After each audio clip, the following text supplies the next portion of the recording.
कराची में बेलगाम लुटेरों ने शहरियों की जिंदगी अजीरन कर दी। माड़ीपुर रोड पर बेखौफ डाकुओं ने दिन दहाड़े पेट्रोल पंप को लूटा। सीसीटीवी वीडियो में मुल्जिमान के चेहरे वाजे होने के बावजूद भी अब तक इन लुटेरों को गिरफ्तार नहीं किया जा सका। मुल्जिमान गार्ड से असलहा और कैशियर से पैसे छीनकर फरार हो गए।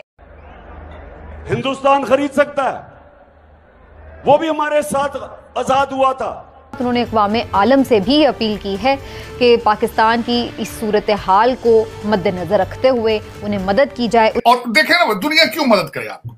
दुनिया आपकी मदद करे भी क्यों? मेरा ये क्वेश्चन निशान। गरम अंडे ले लो, गरम अंडे ले लो। इस तरह यहाँ पे गलियों में, डीएचए की गलियों में, जोहर टाउन की गलियों में मंशियात फरोख्त हो रही है। जबकि साबिक सीसीपीओ को मैंने कई मरतबा बताया, यहाँ पे जो है ना असल में इनका मुकाबला चोरों डाकुओं से नहीं है, पंजाब पुलिस का मुकाबला आपस में एक दूसरे से। पाकिस्तान की फौज ने और पाकिस्तान के जो पंजाबी फौजी हैं, वेस्ट पंजाब वाले जो फौजी हैं, उन्होंने अपने ही देश का, बाहर वालों का तो ये क्या करेंगे, पहले तो बाहर वालों का जो है वो खूब दबा के पैसा लूटा, अब जो है अपने ही देश वालों का, अपने ही पाकिस्तानियों का उन्होंने निवाला छीनने का काम किया।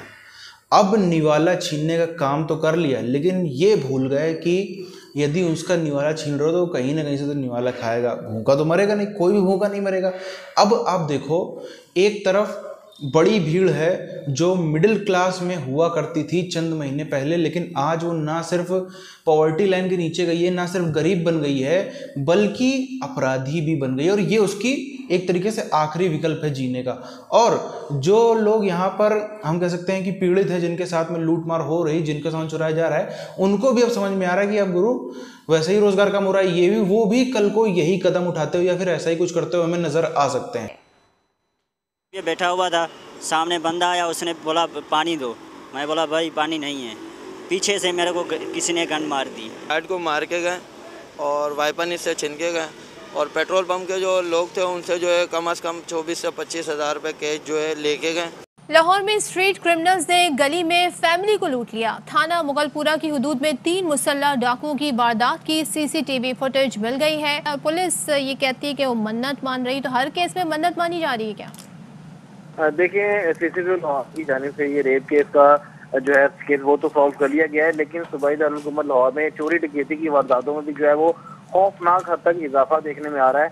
अब असले की तो उन्होंने लूटा है, तो जो फैमिली वहाँ पर मौजूद थी, खातून भी थी, बच्चा भी था, वो भी जो है काफी ज्यादा परेशान होकर खौफ और हरास फैल गया उनमें।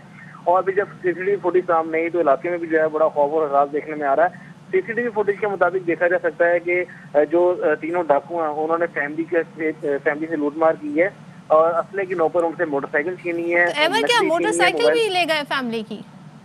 हाँ जी बिल्कुल, सीसीटीवी फुटेज के मुताबिक आप देखें कि बाकायदा नजर आ रहा है उसमें कि असले के तौर पर उन्होंने मोटरसाइकिल छीनी है, उनसे नकदी छीनी है। और फिर स्ट्रीट क्राइम का जिन बेकाबू हो गया है। हरबंसपुरा में डाकुओं की फैमिली से लूटमार, 2 डाकू मोबाइल फोन और खवातीन से पर्स लेकर फरार हो गए। वारदात की सीसीटीवी फुटेज बोल्ड न्यूज पर आप देख भी सकते हैं। तो अभी तक पुलिस जो है वो मुल्जिमान को ट्रेस नहीं कर सकी। हफ्ते के रोज ये फैमिली गाड़ी से उतर रही थी कि फुटेज में देखा जा सकता है कि 2 मोटरसाइकिल सवार डाकू जो है वो उनकी रैकी कर रहे हैं। तो उसके बाद उन्होंने वापस आने के बाद उस फैमिली के गाड़ी से निकलने के बाद उस फैमिली को रोका और गन पॉइंट पर साथ मौजूद मर्द से नकदी छीनी, मोबाइल फोन छीना और इसी तरह जो खवातीन हैं उनसे भी पर्स छीनते हुए दिखाया। और अगर आप पाकिस्तान की बात करें तो Imran Khan in given circumstances अच्छा कर रहा है, बट जो अभी करंट सिचुएशन क्रिएट हुई है उसके बाद लगता नहीं है कि पाकिस्तान में आने वाले 2-3 सालों में कुछ स्टेबिलिटी देखने में नज़र आएगी, because of the election is coming up और दूसरी जो पार्टियों के साथ सिचुएशन बन रही है और इकोनॉमिकल कंडीशन तो ऑलरेडी आपके सामने है। And the second thing is जो ऑल ओवर द वर्ल्ड एक सिचुएशन बन रही है because of the Ukraine and Russia war. Hindustan अपने लोगों के लिए 40% कम कीमत पे तेल खरीद रहा है रूस से, और ये जो जंग हो रही है यूक्रेन के साथ उससे और ऊपर चली जाएगी। तो हमारे तो 10 करोड़ लोग हैं, 5 करोड़ गुर्बत की लकीर से नीचे, और 5 करोड़ ऐसे लोग जब कीमतें ऊपर जाती हैं वो भी नीचे चले जाते हैं गुर्बत के। 2 वक्त की रोटी नहीं खा सकते। वो इस्लामोफोबिया का है। रिसेंटली एक वॉर ऑफ टेरर के में पाकिस्तान ने पार्टिसिपेट किया, उस वजह से काफ़ी कंट्रीज रिलक्टेंट हैं पाकिस्तान में आके काम करने से या पाकिस्तान को किसी भी फोरम में अपने साथ मिलाने से, क्योंकि किसी ना कहीं पे तालिबान का एक फैक्टर जुड़ता है हमारे साथ। एक ये वजह है। दूसरी वजह ये कि हमारे जो पॉलिटिशियंस हैं वो इतने स्ट्रॉन्ग नहीं हैं, या आई गेस वो इतने इस चीज़ को कंसिडर नहीं करते हैं कि वो पाकिस्तान को आगे लेकर आएँ। वो लोग जाते हैं IMF वगैरह से कर्जे वगैरह ले तो लेते हैं, बट ऑब्वियसली वो पाकिस्तान में इतनी इन्वेस्टमेंट वगैरह करते नहीं हैं। जब बाहर के कंट्रीज ये देख रहे हैं कि इनके पॉलिटिशियंस ही करप्ट हैं। रीजंस हैं इसकी। वन ऑफ देम इज़ के India is larger country than us. बहुत बड़ी इकोनॉमी है उनकी ऑल ओवर द वर्ल्ड। और दूसरा उनकी मैनेजमेंट और उनकी डिफरेंट चीज़ों में जो है ना ग्रोथ, वो हमसे बहुत आगे है। अगर आप एजुकेशन की बात करें, एजुकेशन में वो लोग हमसे बहुत आगे हैं। और पाकिस्तान को जो है ना अभी काफ़ी मेहनत करनी पड़ेगी उस लेवल तक पहुंचने के लिए। Obviously will not be able to compete India. The reason is कि वो हमसे 10 टाइम्स लार्जर कंट्री है। आपकी मार्केट इतनी बड़ी नहीं है। And the second thing is security. आपके देख लें कि कितने सालों बाद अब जाके ऑस्ट्रेलिया की टीम पाकिस्तान आई। $40 बिलियन का या 10 कहें या 20 कहें, मैं समझता हूँ 20 से $40 बिलियन का नुकसान हुआ है, और ये अमेरिका ने किया है। जो भी पाकिस्तान को पैसे देता है वो चाहता है कि डिस्ट्रीब्यूशन ऑनेस्ट हो और एफिशिएंट हो, और ऑनेस्ट और एफिशिएंट नहीं होता है। क्यों? इस वक्त टेंट्स मार्केट में बिक रहे हैं। जो टेंट्स रेफ्यूजीज के लिए, फ्लड अफेक्टीज के लिए हैं, वो मार्केट में बिक रहे हैं। खाना जो उनको जाना चाहिए वो मार्केट में बिक रहे हैं। कोई नहीं चाहता ये हो रहा था कोविड में भी, और हम सफर कर रहे हैं, हम मर रहे हैं, हमारे लोग डिजीज से जा रहे हैं, और हमारा एयर पोल्यूटेड है। तो कुछ तो कॉम्पनसेशन दो। आई थिंक कि अगर ये secretary general long term strategy अगर इसके पास कुछ है, तो खुदा के लिए इसको ये कहना चाहिए कि मैं जाता हूं, और आपको जो सजा मिल रहा है इसलिए कि आप साफ हैं, आप पोल्यूट नहीं करते हैं, आपको सजा मिल रहा है दूसरे लोगों के पोल्यूशन से, आपके लिए हम एक फंड बनाएंगे। ये कौन कौन से इलाके हैं जहां पर ये शीना झपटी के जो वाकयात हैं ये बढ़ते जा रहे हैं, मगिंग के वाकयात हैं जो बढ़ते जा रहे हैं? यहाँ पे बदकिस्मती से जो पुलिस है बिल्कुल नाकाम हो चुकी है। यहाँ पे अभी तक 5 IG तब्दील किए जा चुके हैं पिछले 2 साल के अंदर।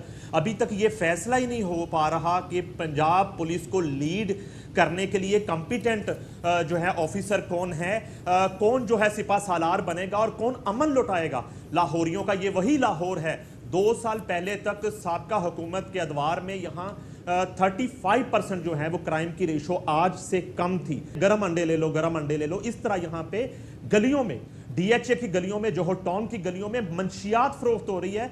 जबकि साबिक CCPO को मैंने कई मरतबा बताया, यहाँ पे जो है ना असल में इनका मुकाबला चोरों डाकुओं से नहीं है, पंजाब पुलिस का मुकाबला आपस में एक दूसरे से। जैसे पूरी दुनिया में बात होती है ना कि अगर आपको रोजगार कमाना है तो क्या कर सकते हो, कि हम ऐसे प्राइवेट नौकरी कर लो, या तो थोड़ा मेहनत करो सरकारी नौकरी के लिए, सरकारी नौकरी की तैयारी करो, नहीं बिजनेस कर लो, ये कर लो, वो कर लो, ऐसे अलग अलग चीज़ों की बात होती है ना कि ये जो है वो रोजगार के अवसर हैं।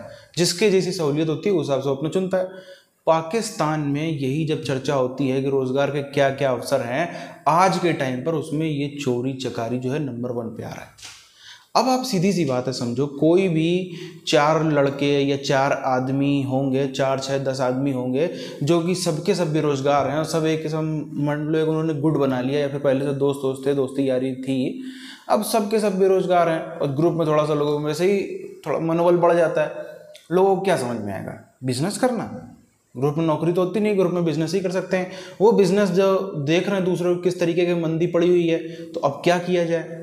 करने का सिर्फ एक ही रास्ता है, ग्रुप में हो ही, अब ग्रुप में जो है लूट मार चालू कर दो। यही पाकिस्तान, इसीलिए आप देखो कि 2 साल पीछे भी हम चले जाएं तो इसी पाकिस्तान में और इन्हीं शहरों में जहाँ पे आज इतने क्राइम के रेट सुन रहे हैं मामले, वो सब कम हुआ करते थे। क्यों कम हुआ करते थे? क्योंकि ये वो लोग नहीं हैं जिनकी बाकायदा बचपन से ट्रेनिंग होती है ना, 5 साल की उम्र से जेब कतरी, ये चुरा लिया, वो चुरा लिया, इधर लूट लिया, उधर कर लिया। वो लोग नहीं हैं। ये लोग हैं जो आम अच्छे कहीं ना कहीं नौकरी करते थे, लेबरी मजदूर जो भी करते थे, अपना पेट पाल रहे थे, वो किसी से मांग नहीं रहे थे, लेकिन वो सब चीज़ें छिन गई। अभी आप देखो फ्लड में इतना पैसा है, लोगों के घर बह गए, लोगों के जो जानवर थे वो बह गए, लोगों का पूरी संपत्ति बह गई, नष्ट हो गई, लोगों के बच्चे, बीवी बच्चे, परिवार वाले तक बह गए। उसके बाद भी इतना पैसा आया है पाकिस्तान में, तकरीबन 15 अरब से ज़्यादा पाकिस्तानी रुपये में आ चुका है, लेकिन अभी तक आप देखो कितना लगा है, कोई कुछ नहीं लगा। सब इमरान खान ने अपना किया, वो पता नहीं कहाँ चला गया। बिलावल भुट्टो ने अपना शक्ल दिखा के मंगवाया, पता नहीं कहाँ चला गया। कुछ भी ज़मीन तक पहुँचता हुआ हमको नहीं नज़र आया। अब ऐसे स्थिति में भी आखिर वहाँ के लोग ऐसा कदम उठा रहे हैं तो शायद कुछ उनकी मजबूरियाँ भी होंगी, और जो इसमें पीड़ित हैं उनको भी समझ में आ रहा है। वो भी एक वक्त के बाद जब उनका भी जो है वो सर फटने लगेगा, उनका भी जो है वो जो सब्र का बांध है वो जवाब दे जाएगा, तब वो भी शायद इसी रास्ते में कूद जाएंगे। अब ये बड़ी चीज़ आप समझ लो, ये किस हम लोग सोच रहे हैं श्रीलंका से हजारों गुना खतरनाक स्थिति की तरफ ये पहुंच गया है। आपका और कितना ज़्यादा जाएगा, बस हमको एकदम से खबरें आना चालू होंगी और शुरुआत तो हो गई है।